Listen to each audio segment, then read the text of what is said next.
नमस्कार साथियों, fourth grade का रिजल्ट आने के बाद जो 2 गुना का रिजल्ट आया है, उसके बाद जो स्क्रूटनी की जानी है, डीवी किया जाना है, उसके लिए अटेस्टेशन फॉर्म भरना था।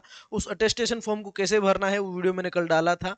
उस पर बहुत सारे कन्फ्यूजन्स लोगों ने कमेंट किए हैं, जहां चीजें उनको समझ में नहीं आ रही है। तो इस वीडियो में हम बात वही करेंगे जहां आपके कन्फ्यूजन्स हैं, कोशिश करेंगे कि उनको सोल्व कर पाए। ठीक है, जहां जहां तक मामला मेरे को समझ में आएगा, मैं आपकी हेल्प करने की कोशिश करूंगा। ठीक है।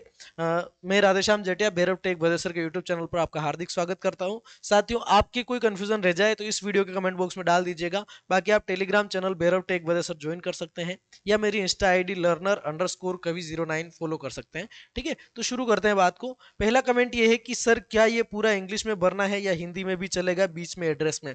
तो मैं आपको पर्सनली सजेस्ट करूंगा कि आप इसको इंग्लिश में ही भरिए। ठीक है, इसमें स्पेसिफाई नहीं कर रखा है, लेकिन अगर आप अटेस्टेशन फॉर्म को पढ़ेंगे तो सबसे ऊपर ही ऊपर लिखा हुआ है अटेस्टेशन फॉर्म के नीचे कि please right in block capital letters.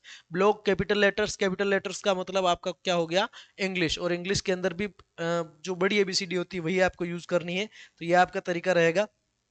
Sir मेरे हस्बैंड का place of birth with name of district and state में डिस्ट्रिक्ट का नाम अब बदल गया है, तो कौन सा लिखूं, पुराना वाला या अब वाला? ठीक है, तो अभी रिकॉर्ड में नया वाला आ गया है तो नया वाला ही आप भरिए। अभी रिकॉर्ड में नया वाला आ गया है तो नया वाला ही आप भरिए। ठीक है, चलिए। उसके बाद में, सर जी 10th मार्कशीट में पापा का नाम कैलाश खटीक है और बाकी सारे डॉक्यूमेंट्स में पापा का नाम कैलाश चंद्र खटीक है, तो फिर मैं अभी जो फॉर्म भरूं स्क्रूटनी फॉर्म में नाम कौन सा फिल करूं? और आधार कार्ड, जाति, मूल, अदर मार्कशीट में भी कैलाश चंद्र खटीक है। आप ये कहना चाह रहे हैं कि केवल और केवल 10th मार्कशीट में कैलाश खटीक है, बाकी सब में कैलाश चंद्र खटीक है। अब आप अटेस्टेशन फॉर्म में कौन सा भरें? तो आपने जो अप्लाई किया था फोर्थ ग्रेड के लिए, जो एप्लीकेशन फॉर्म है आपका, उसमें आपने क्या भरा? उसमें अगर आपने कैलाश खटीक भरा है तो इसमें भी कैलाश खटीक भरिए, और उसमें अगर आपने कैलाश चंद्र खटीक भरा है तो इसमें भी कैलाश चंद्र खटीक भरिए। ठीक है। वैसे डीवी में आपके लिए समस्याएं आएगी, तो वहां पर आपको शपथ पत्र देना पड़ेगा। जब आपको ऑफलाइन डॉक्यूमेंट वेरिफिकेशन के लिए बुलाया जाएगा, तब वहां पर आपको अफिडेविट देना पड़ेगा कि कैलाश खटीक ही कैलाश चंद्र खटीक है। ठीक है, ये एक विषम परिस्थिति है, लेकिन आपको ध्यान रखना है। 10th क्लास ओपन स्कूल से पास किया है तो इसमें स्कूल नेम क्या लिखें? जिस स्कूल से हमने फॉर्म भरा था उस स्कूल का नाम, या राजस्थान स्टेट ओपन स्कूल ऐसा लिखें। तो जिस स्कूल ने आपने किया वो एक संस्थान मात्र था।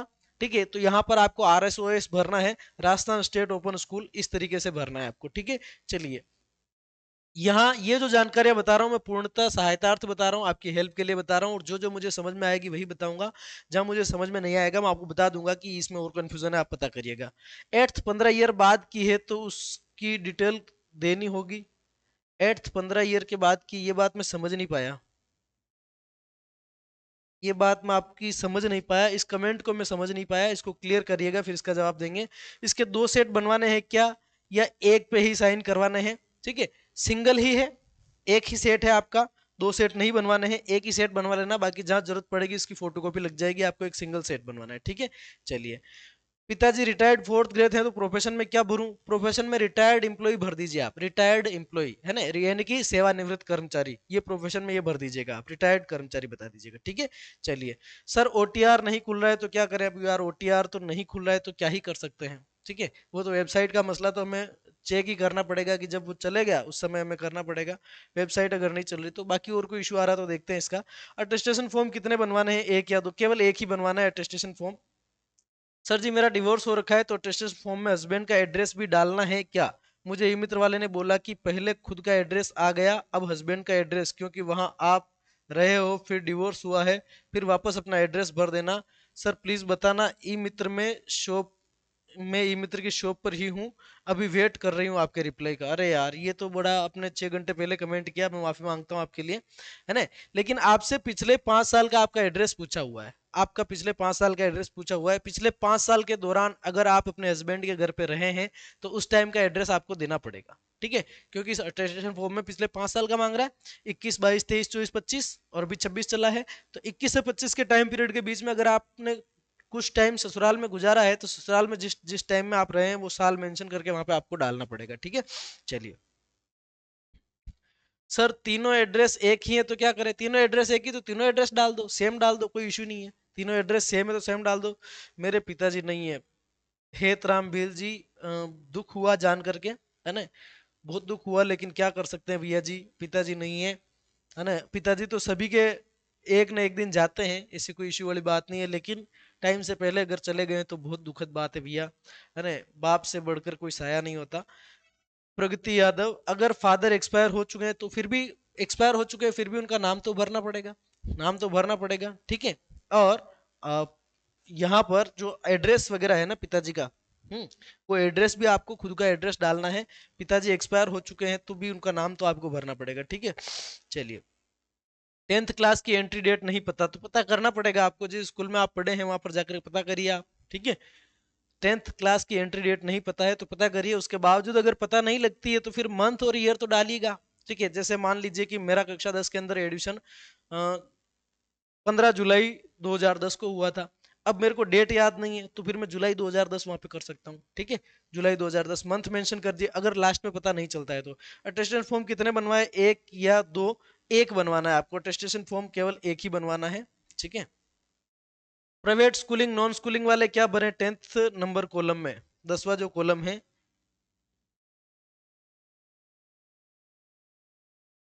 तो उसमें क्या है, प्राइवेट स्कूलिंग वाले देखो, प्राइवेट स्कूलिंग या नॉन स्कूलिंग वाले क्या भरे, तो आपने किस बोर्ड से संबद्ध ये काम किया उस बोर्ड का नाम भर दीजिए, है ना, बोर्ड का नाम भर दीजिए।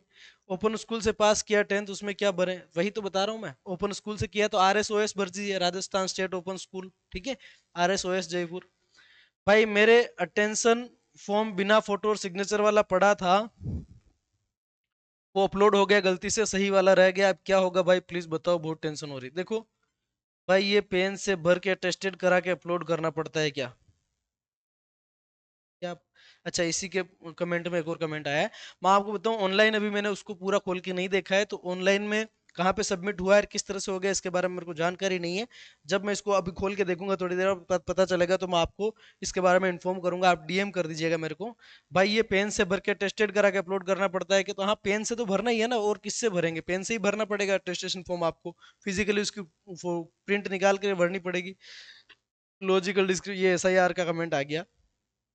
EWS वाले कौन सा लगाए, 2025 24-25 या 25-26 वाला, 24-25 में मदर नेम में मिस्टेक है, लेटेस्ट वाला लगाओ ना, नवीनतम लगाओ सर, नवीनतम लगाओ।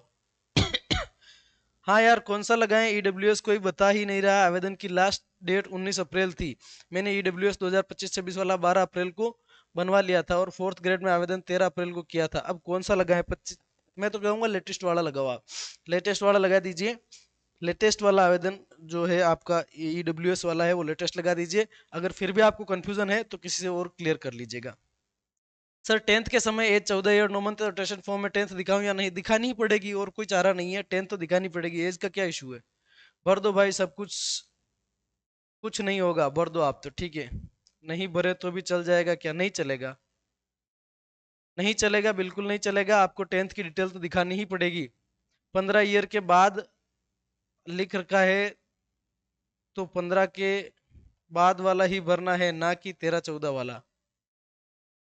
क्या कर रहे हैं आप? देखिए 15 साल कह रखा है, बिल्कुल ठीक है, इसके अंदर कह रखा है कि सिंस 15 ईयर आप जो है डिटेल्स दीजिए, लेकिन 10th आपकी एक बेसिक क्वालिफिकेशन है, और 10th के बेस पर ही आपकी DOB डिसाइड होती है, 10th के बेस पे आपकी आइडेंटिटी डिसाइड होती है, तो 10th वाली डिटेल तो आप दें। मैं ये कहूंगा कि 10th की डिटेल तो आप दें साथियों, ठीक है। हमारे 17 साल में 10 पास किया तो अब क्या भरें उसमें, हमारे 17 साल में 10 पास किया तो अब क्या भरें उसमें, मैं समझ समझ ही नहीं पाता हूँ यार, आधी बार कमेंट कैसे आप कमेंट करते हैं, पता नहीं आप क्या लिख रहे हैं। फादर नेम में पापा के डॉक्यूमेंट के अनुसार लिखें या कैंडिडेट के डॉक्यूमेंट के अनुसार लिखें, फादर नेम में कैंडिडेट के डॉक्यूमेंट के अनुसार लिखो, आपके डॉक्यूमेंट्स में आपके पापा का नाम क्या है वो भरिए आप, ठीक है। पापा के अनुसार मत भरिए, आपके डॉक्यूमेंट में जो नाम है वो भरिए। और अगर आपको लगता है कि मैं पापा के वाले हिसाब से भरूँ तो फिर आपको अपने डॉक्यूमेंट करेक्शन करवाने पड़ेंगे, तो खुद के डॉक्यूमेंट जस के तस रखिए, पापा वाले में करेक्शन करवा दीजिएगा, ठीक है।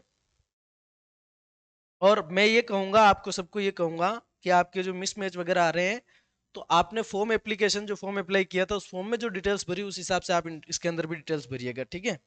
फादर नेम में पापा के डॉक्यूमेंट के अनुसार, ये तो मैंने बता दिया आपको। और कोई कंफ्यूजन है तो मैं कहूंगा कि आप और किसी साथी से कंफर्म करिएगा, बिकॉज देखो मैं अपने बारे में अगर बताऊं तो मैं ग्रेड 3 L1 का टीचर हूं, 2019 की मेरी पोस्टिंग है, इस भर्ती पर मेरी नजर है, लेकिन प्रॉपर इस भर्ती का कैंडिडेट नहीं होने के नाते, है ना। प्रॉपर इस भर्ती का कैंडिडेट नहीं होने के नाते हो सकता है कुछ जानकारियों के अंदर ब्लरनेस हो, तो आप एक जगह और ट्राई कर लीजिए। अगर विशेष कंफ्यूजन है तो डीएम करिएगा, आप डायरेक्ट मैसेज में पूछेगा, आपकी सारी कंफ्यूजन को दूर करें, कोई दिक्कत वाली बात नहीं है। लेकिन कमेंट जो थी नॉर्मल कमेंट्स, उनका मैंने यहाँ पर रिप्लाई दिया है। ठीक है, आपको कहीं कोई कंफ्यूज होने की आवश्यकता नहीं है। फादर की डेथ हो गई है, उसके बावजूद भी फादर का नाम भरा जाएगा। क्वालिफिकेशन कौन सी भरनी कि मैं 15 साल से कम एज में ही 10वीं पास कर ली, कोई बात नहीं, 10वीं की डिटेल दीजिए आप वहाँ पे। ठीक है, क्योंकि 10th बहुत मैंडेटरी होती है। कितनी कॉपी बनवानी, तो एक सिंगल कॉपी बनवानी है आपको। ठीक है, उसकी फोटो कॉपीज बहुत सारी करवा लीजिएगा। और कोई कंफ्यूजन रहे तो आप कमेंट करिएगा। और लर्नर अंडरस्कोर कवि09 92,000 फॉलोवर है, ये मेरी इंस्टा आईडी है। भैरव टेक बदेसर, इसी नाम से टेलीग्राम चैनल ज्वाइन कर सकते हैं, डीएम कर सकते हैं। मिलते हैं अगले वीडियो में, तब तक के लिए धन्यवाद।